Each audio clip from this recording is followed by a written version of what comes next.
ही बघा आपली अख्ख्या गवाराची भाजी किती छान चमचमीत भाजी झालेली आहे। अख्ख्या गवाराची सावजी स्पेशल।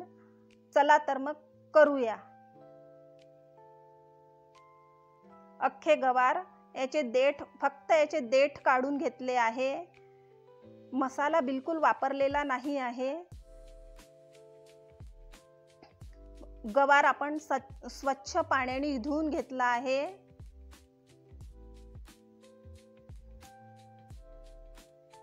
आता गॅसवर एक पातेलं ठेवू, त्यात तेल घालू।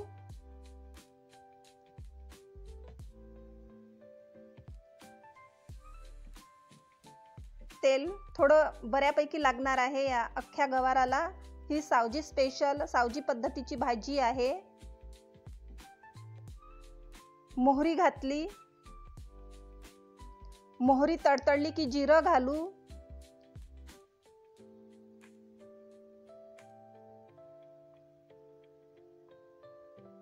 जिरं घातल्यानंतर लसण घालणार आहोत आणि लसण छान लाल होईपर्यंत परतून घेऊ।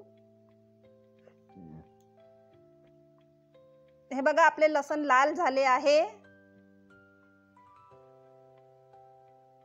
आता यात गवार घालू, छान स्वच्छ धुतलेला गवार घालू। हिरवा कंच गवार आहे आपला।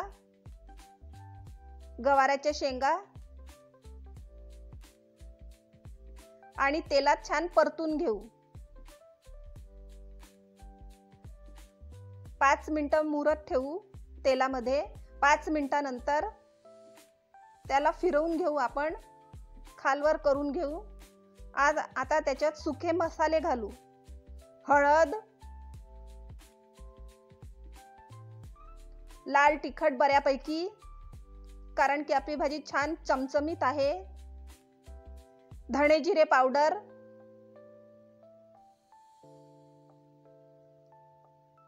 चवीपुरतं मीठ,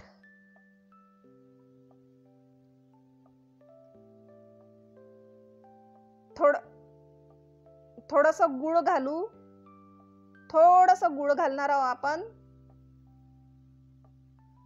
आणि सगळे मसाले त्या गवाराला लावून घेऊ, फिरवून घेऊ।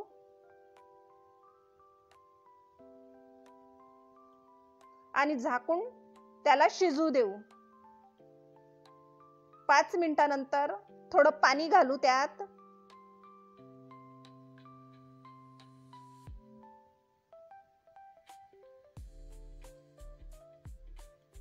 साधी आणि सोपी पद्धत आहे। थोडं पाणी घातलं। ही ऑथेंटिक पद्धत आहे गवाराच्या शेंगाची, सावजी स्पेशल। सावजी लोकांची ऑथेंटिक पद्धत आहे ही।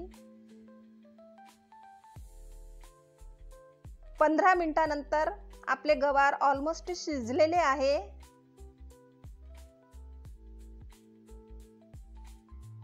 हे बघा बऱ्यापैकी शिजलेले आहे।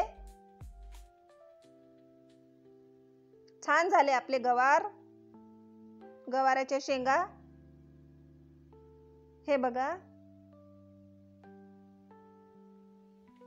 आता पूर्णपणे आपल्या गवाराच्या शेंगा शिजलेल्या आहे। जो कोणी गवार खात नसेल ह्या पद्धतीने करून बघा, चाटून पुसून खाल। हे बघा किती छान भाजी दिसत आहे आपली चमचमीत गवाराची। Ready to serve.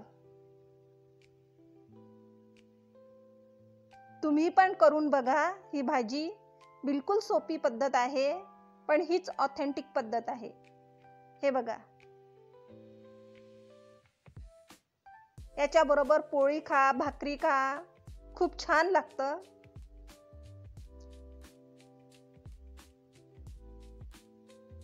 माझ्या चॅनलला लाईक आणि सबस्क्राईब करा।